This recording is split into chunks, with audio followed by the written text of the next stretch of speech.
මේක හිටියේ හරි මෙන්න මේක මේ සමීකරණය මෙන්න මේ මෞලික ස්කන්ධය කියන එක කියන්නේ මේ වායු සාම්පලයක ආර්තාවේ බලපාන හැටි තමයි මේකෙන් කියලා දෙන්නේ මෙන්න මේකෙන් N2 ගැරීලා ගිහිල්ලා මේකට අලුතෙන් H2O වෙනවා හරිද එතකොට N2 වල තියෙන්නේ 28යි H2 වල තියෙනවා 2යි 18යි එතකොට 28ක් ගිහිල්ලා 18ක් එනවා ඒක තමයි මෙතන ආර්තාවත් එක්ක සම්බන්ධ වෙන විදිය. ඒතර මේ උත්තරය බැලුවාම උෂ්ණත්වය නියත පවත්වාගත විට පීඩනය වැඩි වෙන විට වේගය වැඩි. පීඩනයත් එක්ක සම්බන්ධ නැහැ සමීකරණය පේනවා. පීඩනයත් එක්ක සම්බන්ධ නැහැ කියලා. උෂ්ණත්වය සහ ආර්තාවය වැඩි වෙන විට වේගය වැඩි වේ. ඒක හරි.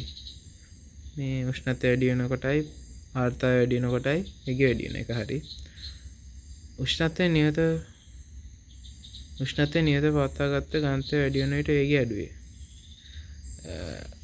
උෂ්ණත්වය නියත පවත්වාගත විට ඝනත්වය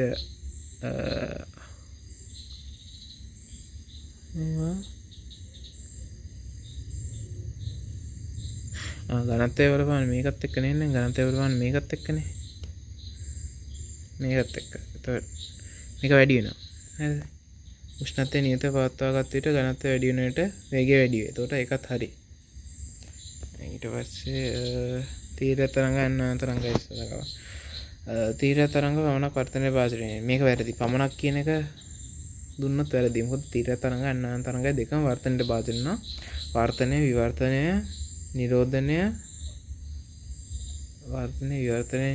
නිරෝධනය පරාවර්තනය ඔය හතරම තරංග වලින් වැඩ වෙනවා එතකොට ඒ හරි B දෙවර්ගයේම තරංග නිරෝධනයට හා ඒ වැරදි දෙවර්ගයේම තරංග නිරෝධනයට හා විවර්තනයට භාජනය B හරි දෙවර්ගයේම තරංග නුගසුම් ප්‍රතිකල හැකි එකත් හරි එතකොට B හා C හරි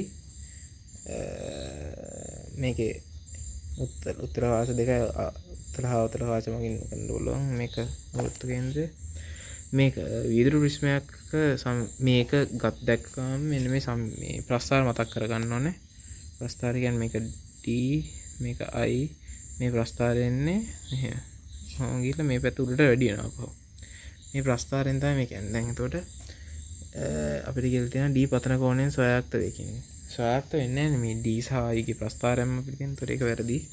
සම්විතම් පතන කෝණය සමග වැඩි වේ.